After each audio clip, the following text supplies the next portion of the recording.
नमस्कार. तर हा एक छोटासा प्रसंग मला आठवला, काही काळापूर्वी घडलेला. तो मी आपणास सांगतो. ह्या अ, ह्या प्रसंगाला मी नाव दिलेलं आहे, नकळत. अज्ञानात कसं माणूस बोलतो, नकळत.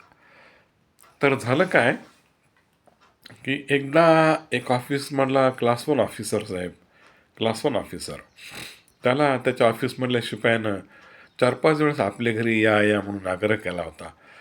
तर साहेबांनी एकदा विचार केला, की आता सुट्टी, आज आपण जाऊया. तो गेला त्याच्या घरी, बसला, बोलला. त्या शिपायाला आणि त्याच्या बायकोला खूप आनंद झाला, एवढा मोठा साहेब आपल्या घरी आला.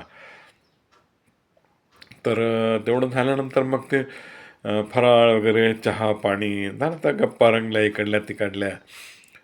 तर आता गरमी सुरू झाली. आता आजकाल उन्हाळा, कसं ऊन किती कडक आहे आपल्याला माहिती.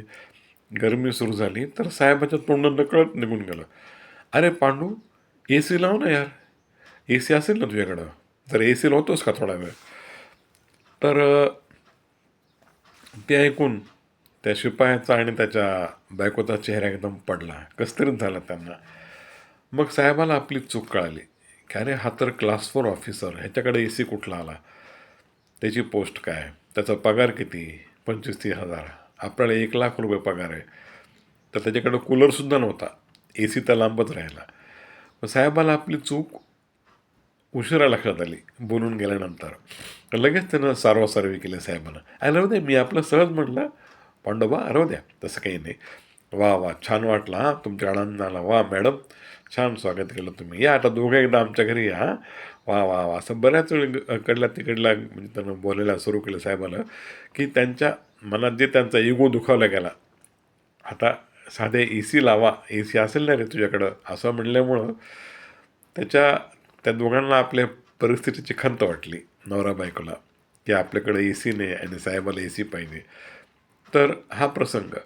आता साहेबाला काय, ऑफिसमध्ये 24 तास ए सी, ऑफिसमधून घरी आले की त्याचा आलिशान बंगला, तिथं ए सी.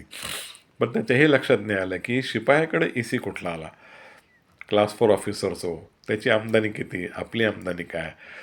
तर अशा रीतीनं ते म्हणजे म्हणतात ना ते, एका वाक्याने गेलेली आपली जी शोभा असते ती परत येत नसते.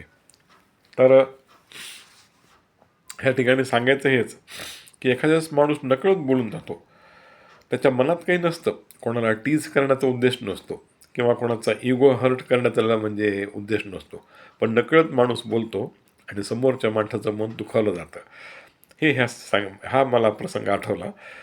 त्याच्यामुळं की नकळत माणसं कसं बोलतात आणि गैरसमज निर्माण होतात. फक्त ह्यात समाधान इतकंच, की मुद्दाम माणूस करत नाही, नकळत त्याच्या तोंडून ते निघून जातं.